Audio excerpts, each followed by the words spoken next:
Hi everyone, today I'm making a copycat recipe for Krispy Kreme donuts. I'm gonna link the recipe in the description and I'll show the process, but I don't wanna talk about donuts today. I wanna talk about a specific creator of inequality that can either be maintained, destroyed, or fall somewhere in between. First, let's talk about how Krispy Kreme fits in all this. So the owner of Krispy Kreme is one of Germany's wealthiest families with a net worth of approximately 20 billion euros.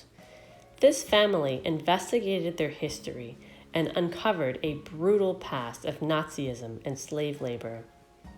Like a number of other companies with similar histories in Germany, they decided to offer some funds to a charity to make amends with this past. Whether or not it's adequate is another story, but what I want to talk about is that point when the non-consensual relationship ends between the exploiter and the enslaved, or between the colonizer and the colonized. That wealth that was created by the people who were either enslaved or colonized, it doesn't just disappear. It goes with the ones who held the power in that relationship.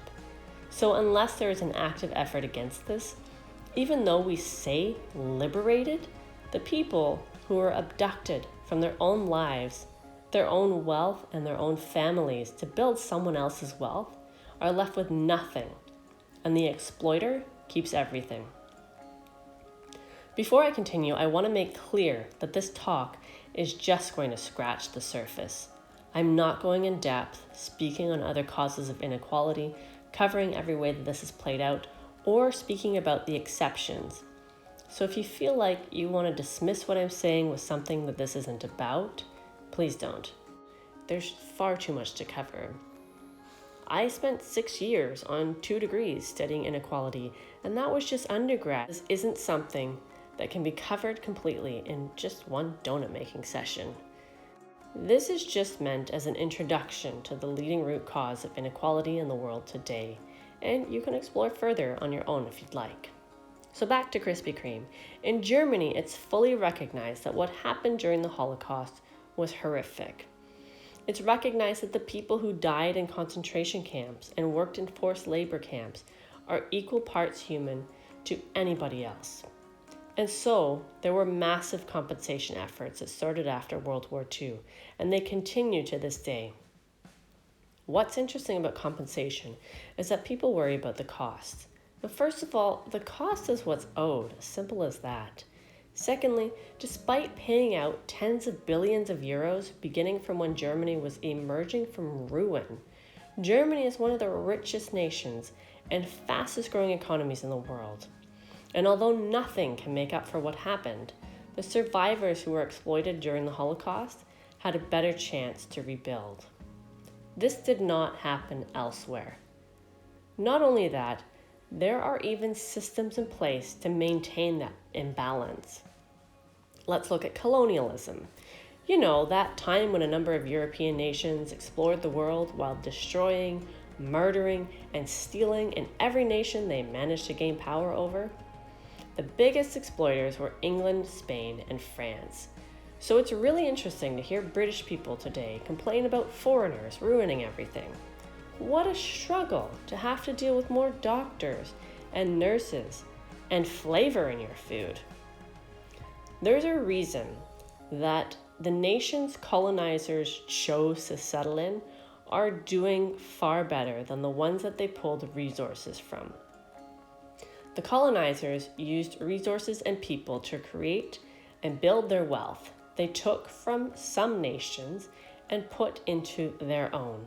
After some 500 years or so, many of these nations are free, with all of the wealth pulled from what some people call the third world and used to build the developed world. Then begins what's known as neo-colonialism. Instead of saying, hey, sorry we screwed you so badly, here's a little bit of what we stole from you. Former colonizers came up with a clever system of offering the desperate, newly independent nations loans that have now been paid several times over in interest, and grants with dictated restructuring programs that essentially allow the developed world to procure cheap raw materials from these nations. What happens when a former colony says no to all of this? Let's have a look at Cuba. The objective of Cuba's revolution in the 1950s sought to address this inequality, and they did. Of course, there were many families of inherited wealth that fled Cuba and threw parties when Fidel Castro died, because the wealth that these families built up by exploitation and passed down for generations was taken from them. That wealth was to be redistributed so that everybody can thrive equally. Now, for Cuba to succeed, it would set a terrible example for other nations to follow in the eyes of the developed world, namely the USA, that depends on the ability to exploit the resources in former colonies. The CIA made several hundred attempts to kill Fidel Castro and attempted to cripple the Cuban economy with a fierce embargo, essentially trying to starve them out and prove that the system could not work.